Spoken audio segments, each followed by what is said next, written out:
Дорогие друзья, вот у нас завершился 13-й республиканский фестиваль башкирской шали. Этот фестиваль был начат в свое время, основан Республиканским центром народного творчества еще в 1992 году. И сохранился фильм Альды Валеевой по этому поводу, и проходило это в Башкирской государственной филармонии. Теперь этот фестиваль уже проходил по городам и весям республики и, в конце концов, основался в городе Уфе, столице нашей республики, в общем-то, что, собственно, и верно. И всегда он проходил вместе с ярмарками, со встречами с покупателями, с мастер-классами, с выставками замечательными. Но в этом году он имеет свой коронавирусный, ну, скажем, статус и свою коронавирусную особенность. Но это никоим образом не сказалось на активности наших мастеров. 82 мастера из 15 городов и районов республики представили свои работы. А работ было значительно больше сотни, потому что люди могли представить работы в нескольких номинациях. Я хочу представить членов жюри. Председатель нашего жюри Нафиса Булатовна Тулубаева, заслуженный работник культуры Республики Башкортостан, заместитель генерального директора Республиканского центра народного творчества. В маске. Да. Члены жюри. Ягафарова Ильяна Маратовна, доктор исторических наук,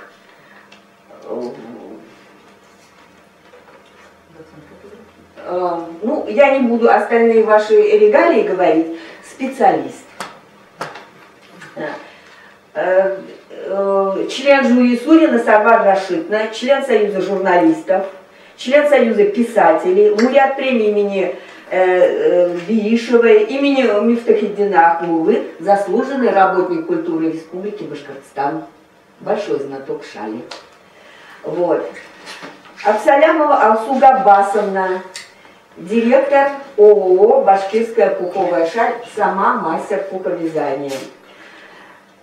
И секретарь Кайдалова Карима Шариповна, вот сегодня мы заведующий галереей народного искусства Урала Республиканского центра народного творчества. И вот в таком составе мы сегодня подводим итоги. Слово для подведения Нафисе Булатовне Тулубаевой.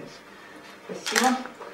На самом деле я хотела бы поблагодарить в первую очередь наших уважаемых дам, членов жюри, которым нелегко пришлось поработать. Организационная работа, это мы понимаем, да, как это все нам интересно, безумно, мы ждем и как бы переживаем.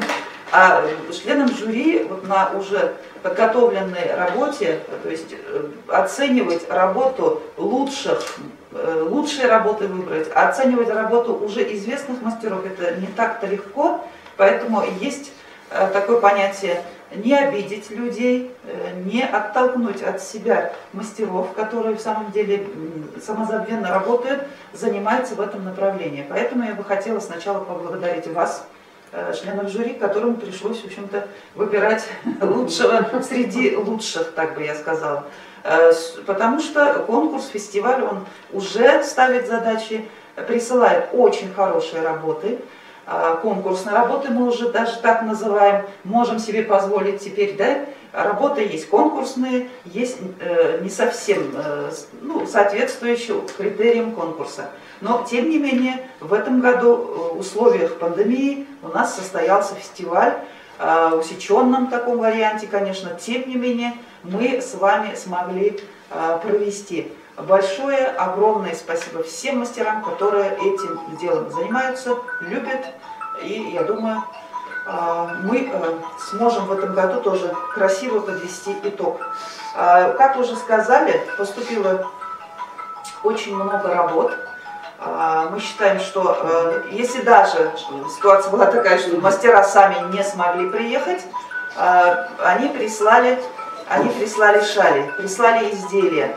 А критерии были, номинации были в этом году, естественно, в первую очередь это пуховая шаль, традиционная шаль, есть тканая шаль и ажурная шаль. Изделия в этом году мы пропустили, изделия из пуха, но я думаю, что мы вернемся к обычному режиму. На следующий год очень надеемся. Но в этом году всем, кто прислал, естественно, пришлось побороться между собой. И я с удовольствием посмотрела сама лично.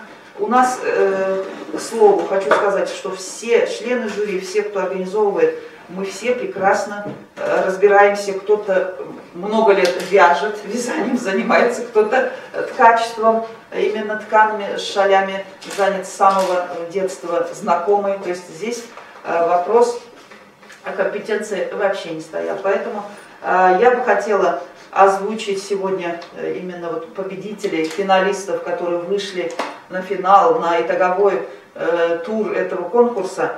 Конечно, их очень было много, и было приятно смотреть все работы. Здесь вот мы определили так. Значит, лучшая пуховая шаль у нас лауреаты. И определились по двум направлениям обладатели гран-при. Лучшая пуховая шаль завоевали у нас Сагитова Гузалия Рамилевна, Куиргазинский район. Так, это у нас Сингизова. Так, ну давайте по диплому пойдем. Диплом лауреата за лучшую пуховую шаль, значит, идет Сангизова так, вот Саитова Гузалия Рамилевна. Рамилевна, Куиргазинский район Республики Башкортостан. Следующее, Курманаева. Призы, да, подсказывают, призы, значит, здесь. Конвертиков. Да, в конвертиках, и они никуда не ушли. То есть я надеюсь, что вы их получите, уважаемые участники. Курманаева Шарифа Низамовна, Зианчуринский район. По-моему, эту мастерицу мы уже помним очень хорошо и с благодарностью, потому что вот есть замечательные работы, удивительные работы. И никогда вот не вызывает качества, никогда никаких вопросов не вызывает качества, до сомнений нет по ее работам. Спасибо большое, здоровья вам всем. Вапаева Зульфия Тимиргалиевна, это народный клуб Старый Баш Бидяктаре, очень благодарный за ту работу, которую они у себя ведут. Это в самом деле люди, которые с любовью относятся к своему промыслу. Вот, наверное, среди всех финалистов, вот, наверное, одна фраза именно как бы характеризует всех, да, что они все такие. Настоящие патриоты. Да, на самом деле. Это в самом деле патриоты с любовью, бережно, трепетное отношение. Наверное, это все про них. Мавлеева Нурия Касимовна, Кугарчинский район. Очень интересные работы, красивые, с удовольствием смотрели. Они, я вам скажу, относятся к своему труду уже через, наверное, через взгляд жюри, что ли. У нас даже иногда вот такое ощущение, потому что работы, ну, в самом деле конкурсные, то есть выставленные на конкурс. Да, и отношение к своему труду, к своему ремеслу, это чувствуется, и мы почувствуем. Потом это места традиционного бытования, и там уже сложившийся почерк мастеров. И это очень ценно, потому что эти места существуют, и эти места много лет как бы славят нашу республику шалью. Да, потому что вот это уже, конечно, традиции, это уже ну, локальное, наверное, ремесло, южный район Башкортостана.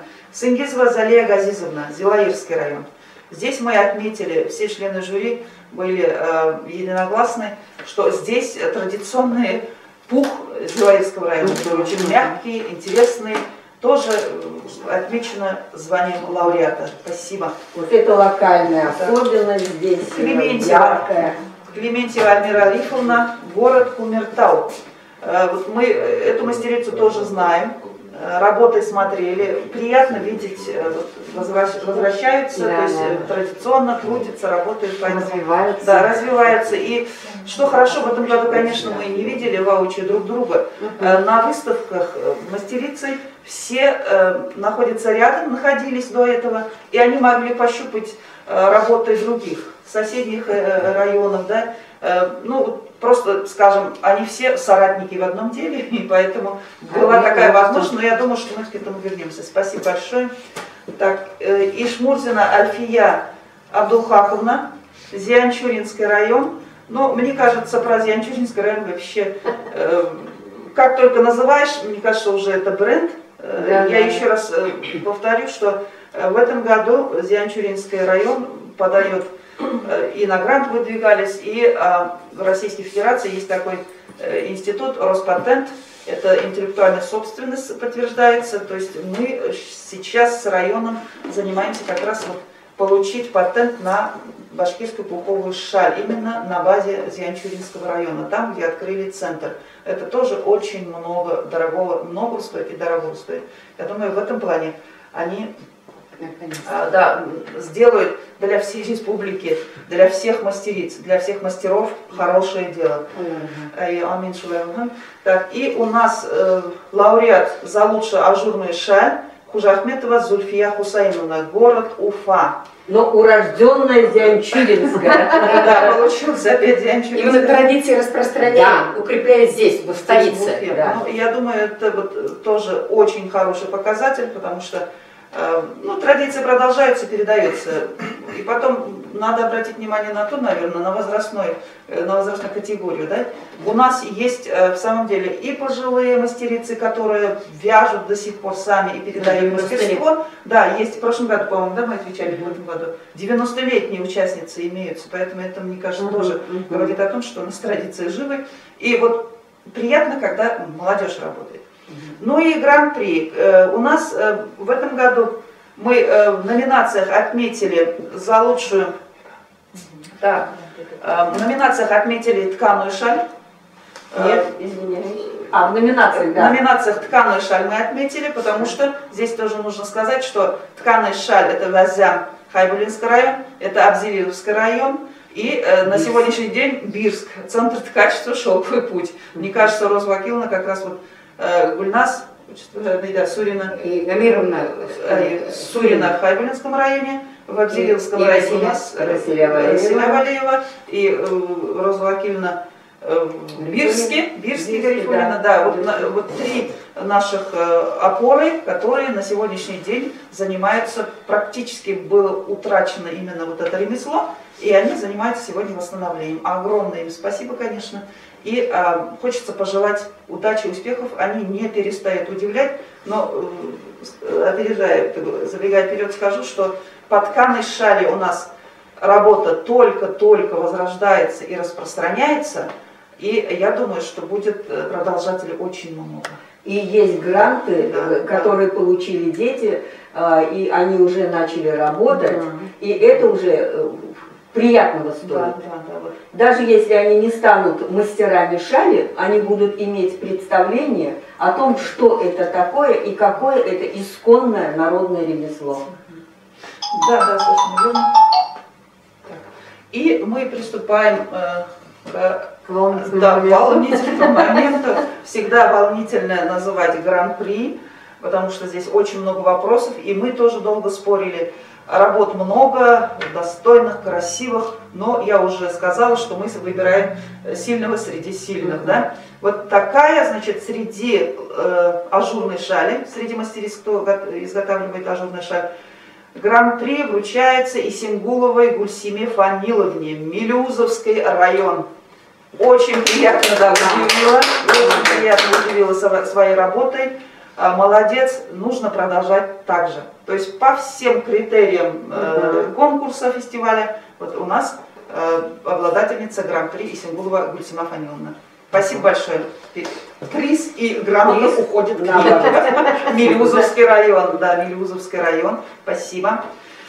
И, конечно же, наш бренд это пуховая шаль.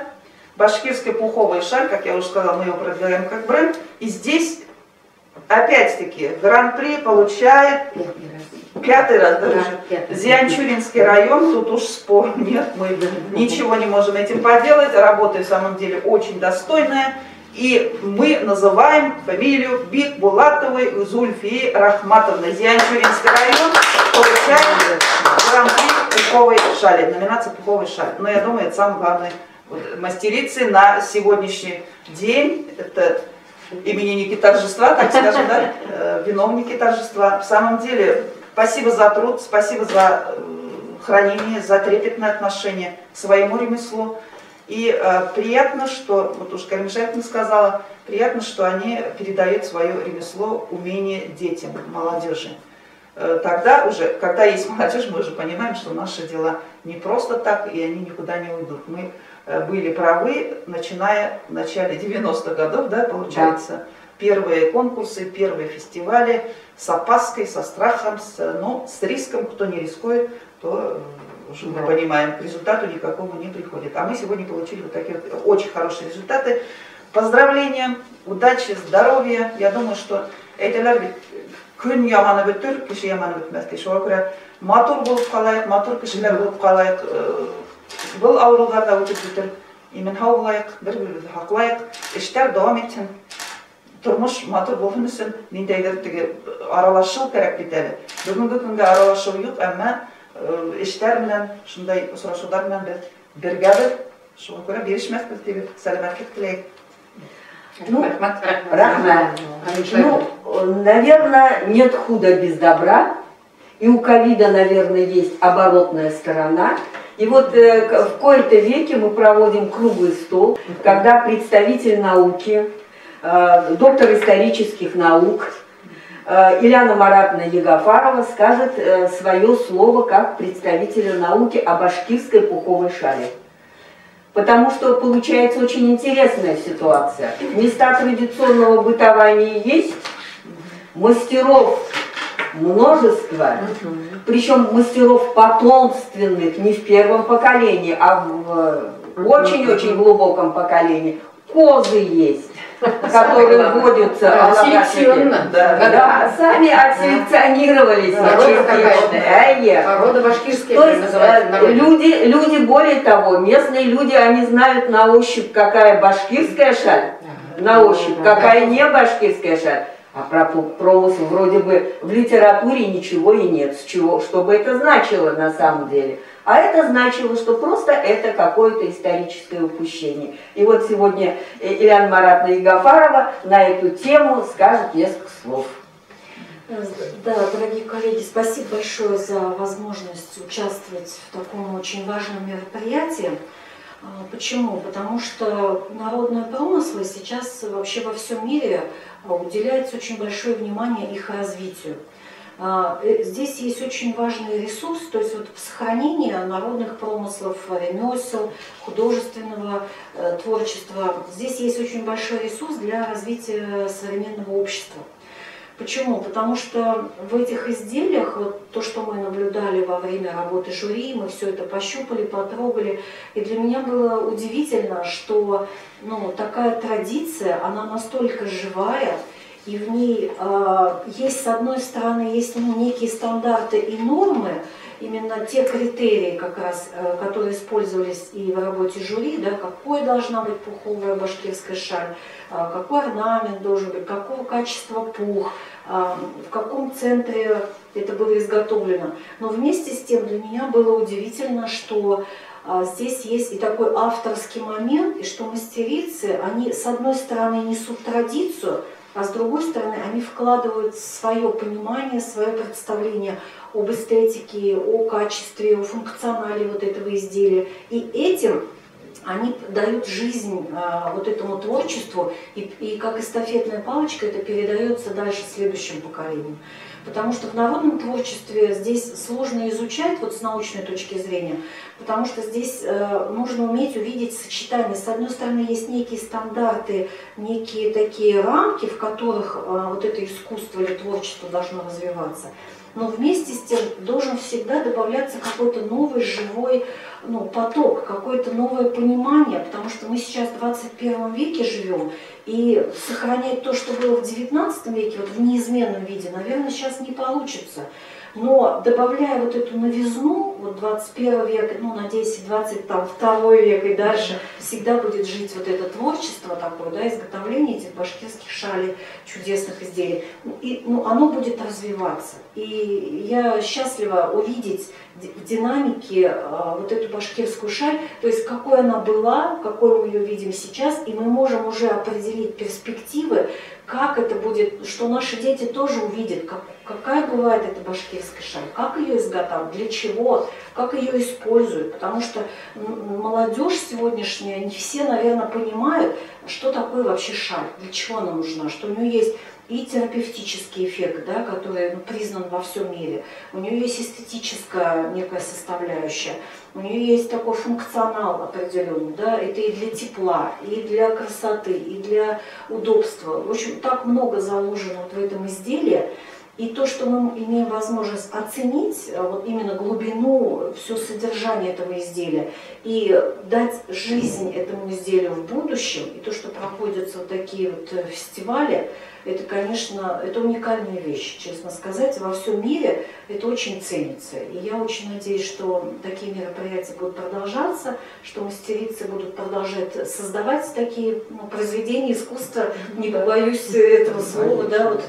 Это же шикарные просто вещи. И они не просто где-то висят, да, мы их используем. Вот мы сидим практически все, мы их и носим. То есть это живая очень вещь, и у нее есть большая перспектива. И я очень рада участвовать в этом мероприятии и внести свой вклад именно в сохранение, развитие и дальнейшее существование такого уникального народного промысла, как башкирская пуховая шаль.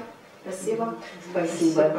Спасибо. В свое время Ян Бухтин, Альмир Гайнуна, ныне покойная, доктор наук, профессор, в свое время именно она одна из первых в науке как бы присоединилась к поддержке башкирской пуховой шали. И спасибо, что вы продолжаете эту патриотическую и очень важную и нужную для нас традицию.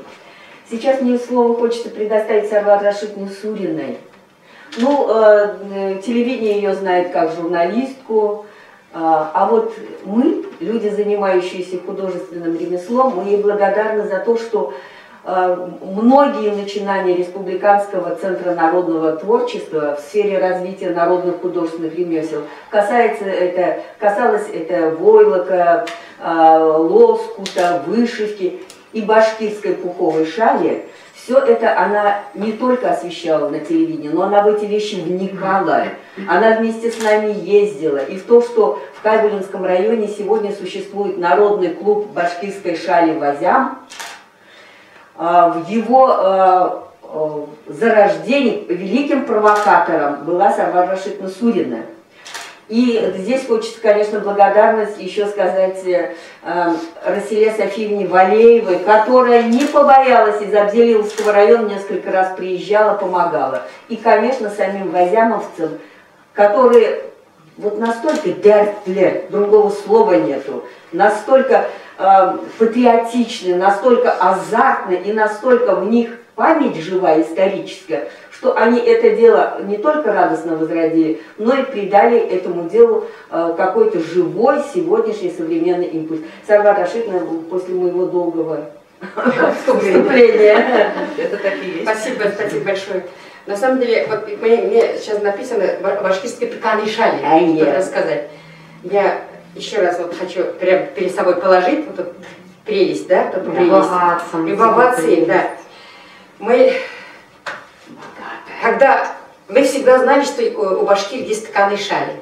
Когда, Карбашарифовна, мы с вами еще в 90-х годах впервые заговорили, что нужно все эти хунерлеры, башкирт хунерлеры, всех освещать, что галерея «Урал» и Центр народного творчества будет работать на них.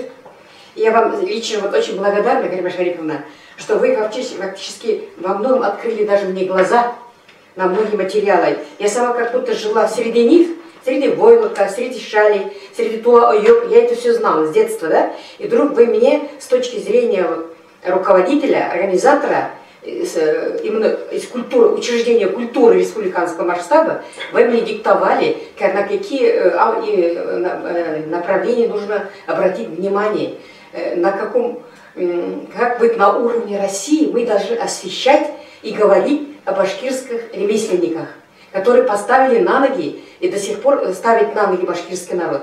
В этом плане, Карбашарифовна, я во многом училась у вас, этому широкому обзору, и вы мне открыли новые горизонты. Вот это я должна констатировать. Я всегда освещала с вами интервью, окончательное интервью обо всех этих мероприятиях всегда говорили вы. За это большое вам спасибо от имени всех телезрителей.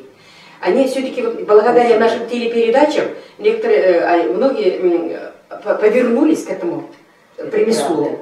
Они стали верить, потому что, оказывается, Министерство культуры, акценты обращают внимание и проводят долгодневные исследования, выставки, фестивали. Выставка Утралар, оказывается, мастера все, они нужны, приглашены. Они что-то говорят увлеченно о своей работе, их показывают по телевидению часами. Это было очень здорово. И поэтому вот я всегда благодарна Алиля, несмотря на пандемию, несмотря на все эти перипетии жизни, очень активно участвуют наши женщины. Вот много было желающих сюда рвутся. Это они правда. Прямо рвали телефоны, говорят, когда же фестиваль, когда же это? И мы даже некоторых останавливали. Вот, например, из Баймакского района, Загира Апай, из Тавлакаева Зира, она говорит, в Баймаке тоже есть шали-вязальщики. Мы чтобы у нас был настоящий башкирский шаль, мы едем за пухом в Зианчурский район. И говорит, мы все равно вяжем, мы любим это дело. Это очень хорошо. Значит, эту традицию они и там, вот, и в Уфе, и в Москве, и в Баймаке, и в Татышлах, они могут, и в Бирске, они же поднимаются. А вот насчет тыканы и шали, я горжусь, что башкирт хатындарының, у нас башкирских женщин, испокон веков были на плечах вот такой достопримечательный, такой шикарный вот, одежда, часть одежды. А между прочим, тыканы и шаль носили не только женщины, его носили от стар и млад. Его заворачивали и новорожденного, и в него заворачивались и старые люди. Вот в Абзелильском районе, деревне Ишкильде, живет Хасан Ахтар Бабай.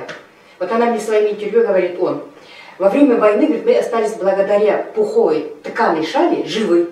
Мы, говорит, тумулерили, потому что, говорит, настолько, говорит, было холодной зимой, надо было передвигаться и на работу колхоз, и туда-сюда. Говорит, мы все дети, все подростки, все заворачивались в пуховые шали, и говорит, он нас спас от этого замерзания, от холода. Вот это даже в интервью это все озвучивается. Что хочу сказать, тыканый шаль как таковой, конечно, мы пока и с вазямцами, вот вазямским клубом тыканых шалей, мы стремимся к чистейшему возрождению. В то же время знаем, что они и сейчас и в шарфы, пончо, и такие вот одежды ткут. Это уже формы да, меняют. И это тоже имеет место. И имеет право быть культивированным, как говорится. Современное чтение, стилизация этого ремесла. Башкирская тыканый шаль еще забирает только оборот. Я думаю, вот то, что сейчас хайбулисы в этом году немножко пришли на фестиваль без шали, они их уже распродали. Это очень даже хорошо. Сейчас они добросовестно ждут новый пух. Это нужно только из нового пуха, который добровольно отдают их казан. Да, Хайбулинская казан. Весна. И вот будем ждать весной новые шали. А вот я очень хочу поздравить и благодарить Расиляпай из Бурангулова, Валиева. Вот ее шаль. Мы были очарованы ее вот именно органичностью, шундай натуральностью. Табили матурлык мне. Она даже буй-буйлары, все это отражают какие-то леса, что ли, какие-то эти, вот даже первичном, самом таком грубейшем, только с рук, с его, то есть со станка виде, эта шаль внушает доверие. А потом он будет так сходить, вот это пух. Да. Вот так мягко, ровно, красиво, как трава. Как вечная трава, как вечное растение. Поэтому я благодарна, что вот наш Республиканский центр народного творчества продолжает вот это дело. И это повсеместно теперь в районах проходит фестивали шалей. Это очень даже здорово. Есть свои мастера, еще гран-при бар. Настолько мы их, да. И тыканые шали. Тыканые шали тоже параллельно идут, связаны с шалью, потому что они всегда были параллельны. Вот, все-таки не только тыканые шали, но и вязаные шали, башкортостана вяженые. Вязание тоже было очень модно. Вязали саракларды, пожалуйста, вязание знали. Вязали киим, колчу, под колчу, вот эти все киимер, например, охотникам, путникам, вот этим воинам, они вязаные были, потом тула подкатали. И головные уборы. Головные уборы подавно, да, вот это все они были вязаные, потом уже тула была. Поэтому вязание было, как сказать, очень популярное. Вязали из чего только можно. Из грубой шерсти, такой тонкой шерсти. И поэтому башкирские вязаные и тканые шали всегда будут наверха популярности, древней популярности.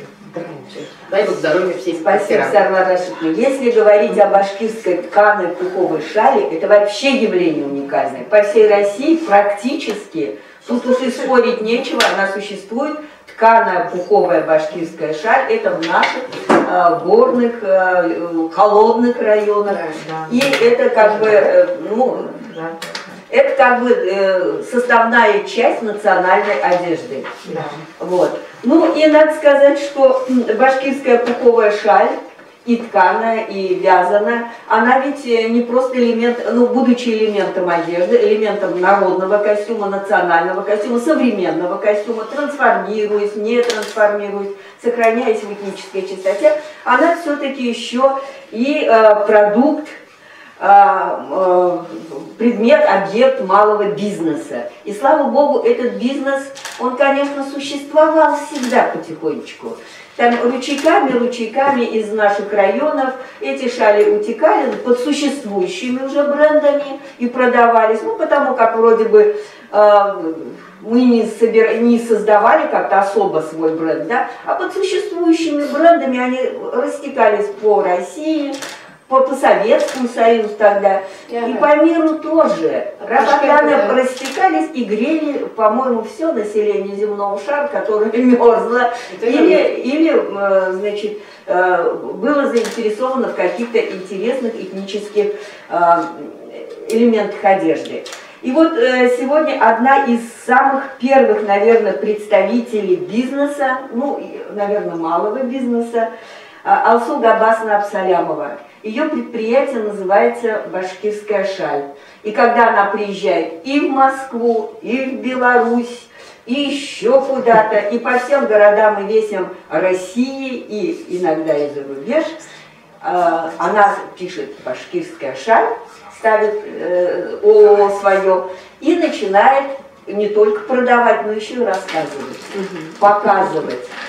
И вы первая, которая на этой дорожке делает успехи и которая прославляет наших мастеров. Потому что кроме бизнеса это еще большая пропагандистская работа. Да, очень важная. Правы, да. Ну, спасибо большое за такое красивое представление. Что я хочу сказать? Да, наша шаль, башкирская шаль, это память человеческого сердца, доброта теплых рук. И наши изделия приходятся по вкусу всем представительницам прекрасного пола по всему миру. Поверьте мне, в Москве я часто участвую на выставках, подходят иностранцы, все знают нашу шаль. Удивительно, причем знают башкирскую шаль. Многие москвичи подходят и спрашивают, это действительно башкирская шаль? Я говорю, да, конечно, понимаете. Я говорю, откуда вы знаете? Спрашиваю, почему вы это знаете в Москве про башкирскую шаль? А он говорит, как же, говорит, это, говорит, просто говорят, говорит, про другие регионы, а башкирская шаль, говорит, это всю жизнь, то есть люди историю знают, что это не ново, что действительно из поколения в поколение передается вот эта информация. Я этим бизнесом вообще занимаюсь очень давно, больше 20 лет. Я уже объездила, правильно Каримаша, ну, я и в Беларуси несколько была, раз была.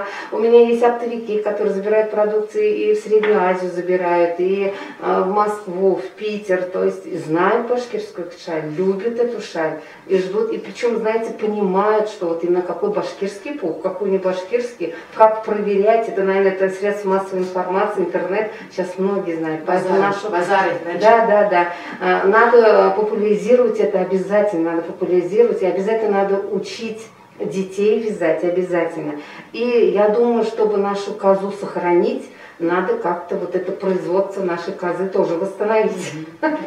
Но это я уж не знаю, может какие-то экологические темы. Да. Вот молодцы, Зеленчуринский район сейчас это гранты получает, да, что-то будет получать, вот ему тоже на разведение коз. Вот это как-то организовать, может подтянуть фермерские хозяйства, чтобы вот это все вот размножить. Именно в этих регионах. Да, потому что там, да. во многих регионах это не разводится эта коза. Даже была бы коза не та, пух не тот. Он исчезает. Вот мы сами пробовали из Волгограда, у меня тоже есть фермерское хозяйство. Мы привозили с Волгограда коз.